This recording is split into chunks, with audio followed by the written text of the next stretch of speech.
आत्मा अज्ञानादहो प्रीतिर्विषय भ्रम गोचरे शुक्तेरज्ञानतो लोभो यथा रजत विभ्रमे। नमस्कार मित्रों, ये जो श्लोक है ये अष्टावक्र गीता के तीसरे अध्याय का दूसरा श्लोक है जिसे हम आज गहराई से समझेंगे। तो आइए सबसे पहले इसके अर्थ को समझते हैं। तो जो श्लोक है वो कहता है, आत्मा अज्ञानात अहो प्रीतिर, अर्थात अहो आत्मा का ज्ञान न होने से प्रीतिर विषय भ्रम गोचरे, अर्थात प्रीति होती है गोचर विषय भ्रम में। शुक्तेर अज्ञानतो लोभो, अर्थात अम्ल के झाग में अज्ञान से लोभ द्वारा यथा रजत विभ्रमे, अर्थात जैसे चांदी का भ्रम होता है।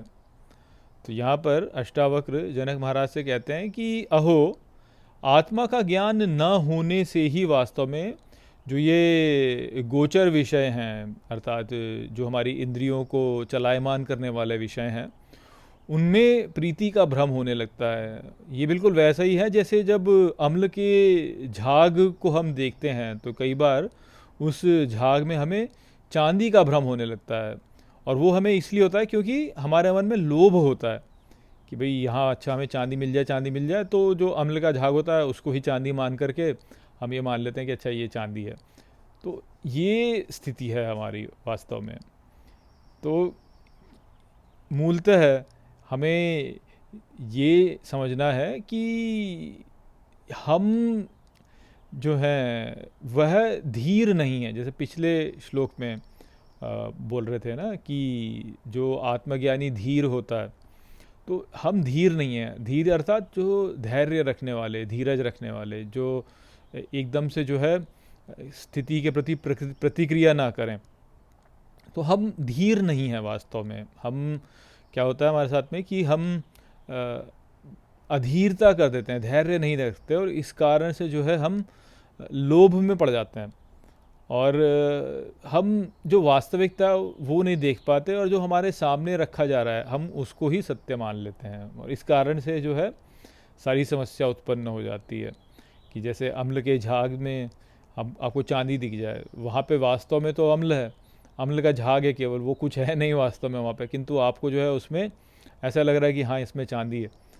तो ये हो जाता है क्यों? क्योंकि अच्छे से देखा नहीं हमने, अच्छे से परखा नहीं। तो हमारे सामने जो भी हमारे सामने क्रियाएं हो रही हैं यहाँ इस संसार में, हम उनको गहरे में परखते नहीं हैं, हम उनको गहरे से उनके पीछे जो है, जो कर रहा है उसको नहीं समझते हैं। बस जो हमारे सामने रख दिया जाता है उसको हम सत्य मान लेते हैं, और इस कारण से जो है हमें भ्रम हो जाता है। और ये इसीलिए होता है क्योंकि स्वयं का ज्ञान नहीं है, आत्मा का ज्ञान नहीं है, स्वयं का ज्ञान नहीं है, आत्मा का ज्ञान नहीं है। तो ये देखिए, इसको ये जो ज्ञान है, आत्मज्ञान या आत्मा ज्ञान जो है वो एकदम से तो आएगा नहीं।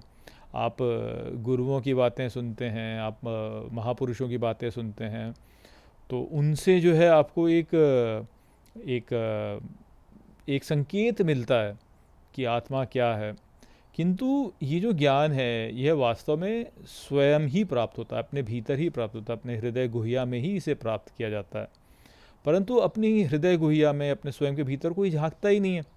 लोग केवल बाहर संसार में झांकते हैं, वो केवल उधर देखते हैं, वो अपने भीतर नहीं देखते कभी। इस कारण से जो है ये ज्ञान नहीं हो पाता।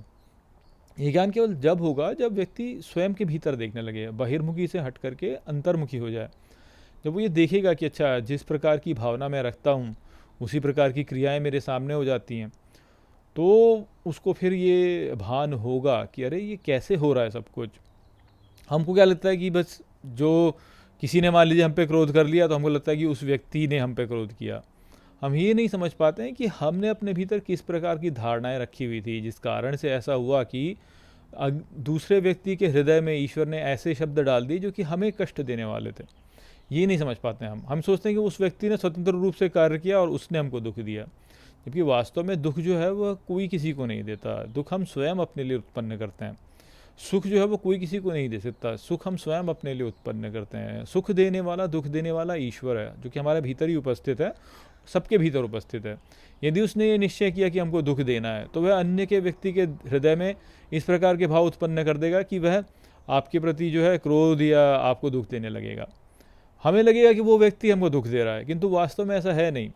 वास्तव में ईश्वर जो है वह हमको दुख दे रहे हैं ताकि हम कुछ सीखें, हम अपने भीतर जो हमने कचरा जमा कर रखा है उसको हम साफ़ करें, इसलिए वो हम हमारे साथ में ऐसा कर रहे होते हैं। तो ये ज्ञान तो हमें होता नहीं है, क्योंकि अंतर्मुखी होते नहीं, बाहर बहिर्मुखी ही होते रहते हैं, बाहर संसार में ही देखते रहते हैं सब कुछ। तो हमको ऐसा ही लगता है कि अच्छा सब कुछ बाहर से ही आ रहा है, तो फिर जो है हमारी जो इंद्रियां होती हैं उनमें बाहर के विषयों में प्रीति हो जाती है, उन्हीं के चक्कर में पड़ जाते हैं हम। तो ये बिल्कुल ऐसा ही होता है जैसे जो है आपको अम्ल के झाग में जो है चांदी दिख जाए, कि आपने ढंग से परखा नहीं उसको, आपने ठीक से देखा नहीं उसको कि अच्छा यहाँ पे वास्तव में क्या है। आपने बस जो आपको ऊपर ऊपर से दिखा, आपने बस उसी को सत्य मान लिया। और ये इसीलिए होता है क्योंकि हम धीर नहीं हैं, धीरज नहीं है हमारे भीतर। यदि हमारे भीतर धीरज हो, हम शांत हो जाएं, तुरंत प्रतिक्रिया ना करें, थोड़ा सोचें पहले, फिर समझने का प्रयास करें कि अच्छा क्यों हो रहा है, कैसे हो रहा है, अपने भीतर समझने का प्रयास करें, तो ये ज्ञान जो है ये हमें प्राप्त होने लगेगा। परंतु ये हम करते नहीं हैं, ये हम करते नहीं हैं, इस कारण से ऐसा होता है।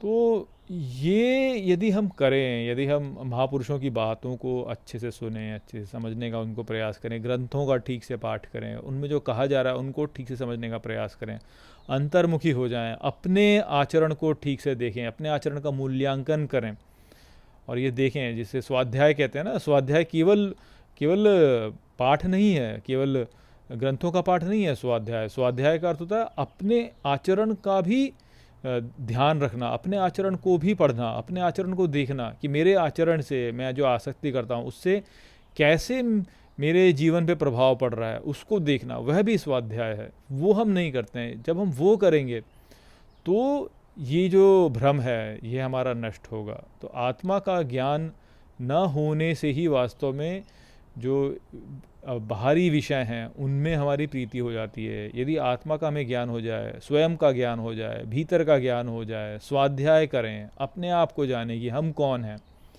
हमारे आसक्तियों से, हमारी क्रियाओं से कैसे जो है हमारे जीवन पर प्रभाव पड़ता है, इन सब को यदि हम पढ़ें तो फिर हम देख पाएंगे कि जो सामने दिखता है वह तो है ही नहीं वास्तव में, जो दिखता है वो है ही नहीं, और जो नहीं दिखता है वो वास्तव में है, वो हमें ज्ञान हो जाएगा।